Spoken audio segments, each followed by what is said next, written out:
আপনারা জানেন আমি স্বতন্ত্র এমপিও হয়েছিলাম যে আমি আর ব্যবসায় ব্যাক করব না, কিন্তু অবস্থা এমন আমার যা বাড়ি ঘর আছে এই সব বিক্রি হলেও আমার 1 মাসের বেতন হয় না। তো সেই জন্যে সব কিছু বাদ দিয়া, কারণ আমার ৭৫,০০০ কর্মকর্তা কর্মচারী, আর তার সাথে কত লোক জড়িত আপনি চিন্তা করেন।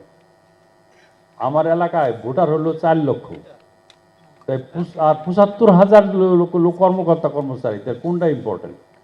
1 মাসের বেতন কিন্তু আমি গত মাসের বেতন দিছি, খুব কষ্ট হয়েছে আমার।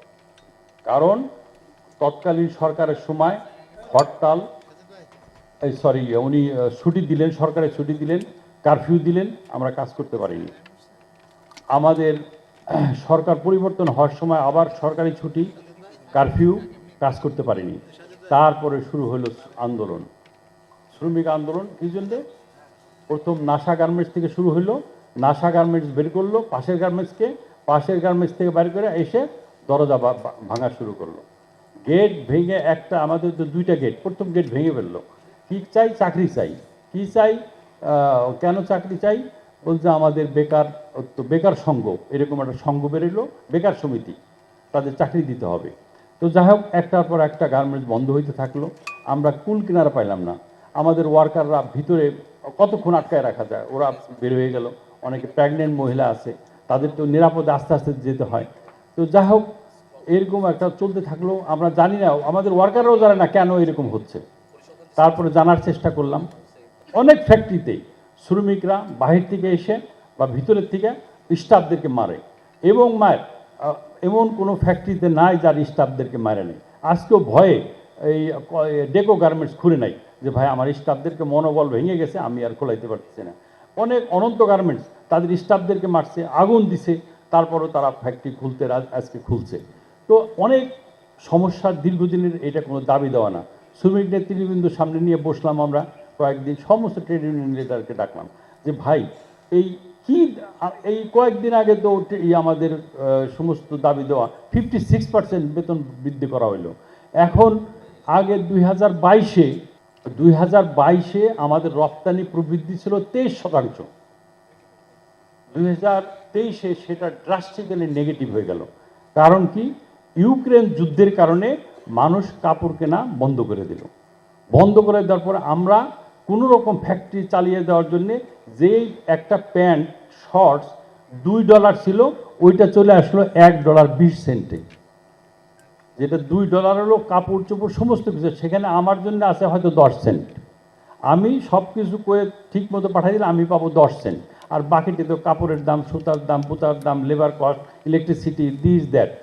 এর মধ্যে কি করলো, আমাদের তো গ্যাস থাকে না, বিদ্যুৎ থাকে না। সরকার বলল যদি নিরবিচ্ছিন্ন গ্যাস পেতে চান, নিরবিচ্ছিন্ন বিদ্যুতে যান, তাহলে এটা ডাবল করতে হবে। বিকিএমের প্রেসিডেন্ট সাহেব এখানে আছেন, সব নেতৃবৃন্দ এখানে আছেন, সবাই আমরা মেনে নিলাম, ঠিক আছে আপনি যা চান তাই দেন, কিন্তু নিরবিচ্ছিন্ন বিদ্যুৎ দেন, নিরবিচ্ছিন্ন গ্যাস দেন। ইনশাল্লাহ আজও নিরবিচ্ছিন্ন কী জিনিস আমরা বুঝতে পারিনি। ডিজেলে এখনও 4 থেকে 5 ঘন্টা আমাদের চালাইতে হয়, তা ডিজেলের কষ্ট করে তো আমার ওই 10 সেন্টে নাই। আমি যে 10 সেন্ট পাই, এটা ডিজেলের কষ্ট হয় না। আমি একটা কাস্টমারের অর্ডার করি, নাম বলতে পারি, সে যে অর্ডারের দাম দেয় তাতে আমার কষ্ট উঠে না। 4 থেকে 5% আমার নেগেটিভ। কেন অর্ডার নেই? কারণ আমার তো ফ্লোর তাহলে পুরোটাই খালি যায়।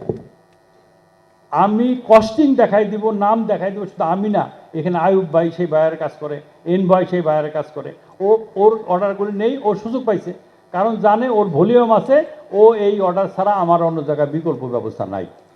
এমন এই অবস্থার মধ্যে হঠাৎ এই ব্যবস্থা শুরু হয়ে গেল, এই ভাঙচুর শুরু হয়ে গেল, অগ্নিসংযোগ শুরু হয়ে গেল, মালিকরা পালায় বেড়ায়, স্টাফদের মাটানো শুরু হয়ে গেল।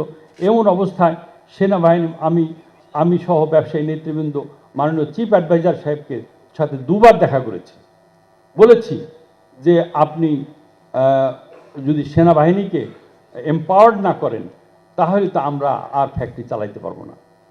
আজকে আমি গর্ব করি আমাদের সেনাবাহিনী ভাইদেরকে, তারা যদি আমাদের পাশে না থাকতো, একটা গার্মেন্টস থাকতো কিনা, গার্মেন্টস হয়তো থাকতো, বিল্ডিং পরে থাকতো, কিন্তু কাপড় চোপড় লুট হয়ে যেত, সব কিছু লুট হয়ে যেত। অলরেডি কয়েকটা গার্মেন্টস লুট হয়ে গেছে। ওনরা 5টার পরে থাকে, আপনি বলেন 5টার পরে সেনাবাহিনী ভাইরা চলে যায়, তারপরে আমাদের ফ্যাক্টরি কে পাহারা দিবে বলেন?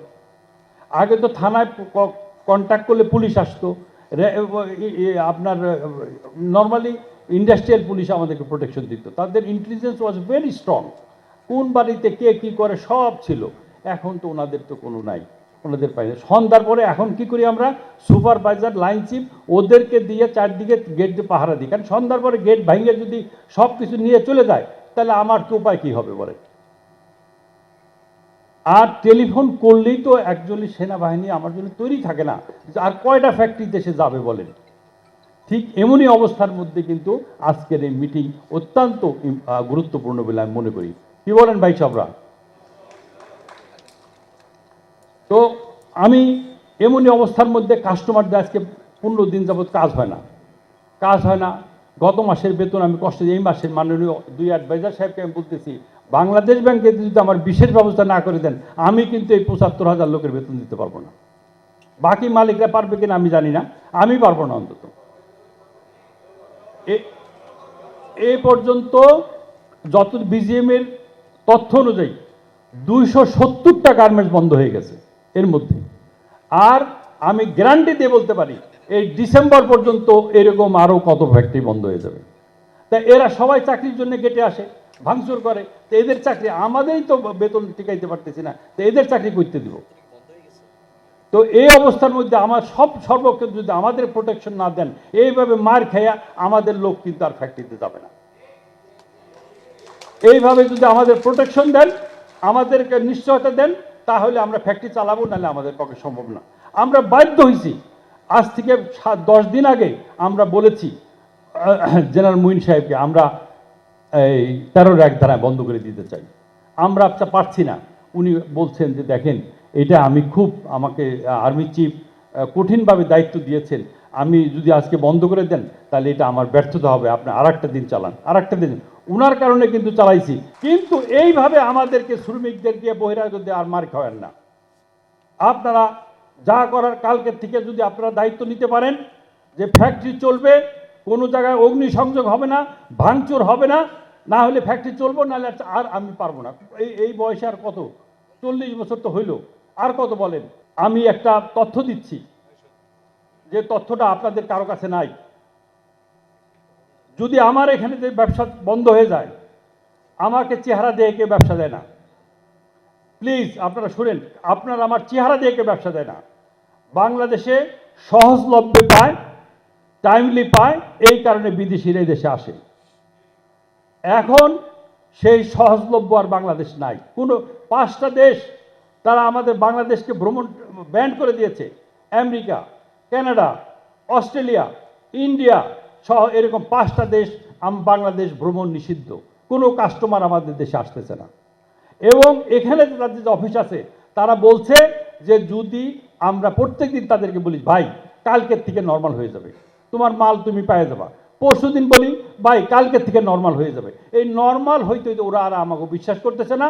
দে হ্যাভ অ্যাডভাইস যে please shift another neighbouring country, যে কোনো দেশে তুমি পারো, আমি এই রিস্ক নিব না, কারণ আমার সিজনাল ব্যবসা, টাইমলি যদি আমি না পাই আমার এই পণ্য দিয়ে আমি কী করবো। অতএব they are not going to wait for us. আমি একটা চিত্র সবার জন্য বলি, আমার কাছে কপি আছে, এটা ওয়েবসাইটেতে নেওয়া। আমাদের দেশ পার্শ্ববর্তী দেশ ভারত, তাদের বিনিয়োগ আকর্ষণ করার জন্যে যারা বিদেশিরা যা বিনিয়োগ করে, দেশীয় যারা বিনিয়োগ করবে তাদের জন্য যে সুযোগ সুবিধা দিচ্ছে, আমি সংক্ষিপ্ত আকারে 30 সেকেন্ডে বলছি। 5টা স্টেটে তারা যদি কর্ণাটকা, উড়িষ্যা, অন্ধ্রপ্রদেশ, বিহার, গুজরাট, এই 5টা প্রদেশে যদি কেউ বিনিয়োগ করে তাহলে সরকার ক্যাপিটাল মেশিনারির জন্য সর্বোচ্চ 50 কোটি টাকা দিবে সরকার নিজে, এটা ডোনেশন।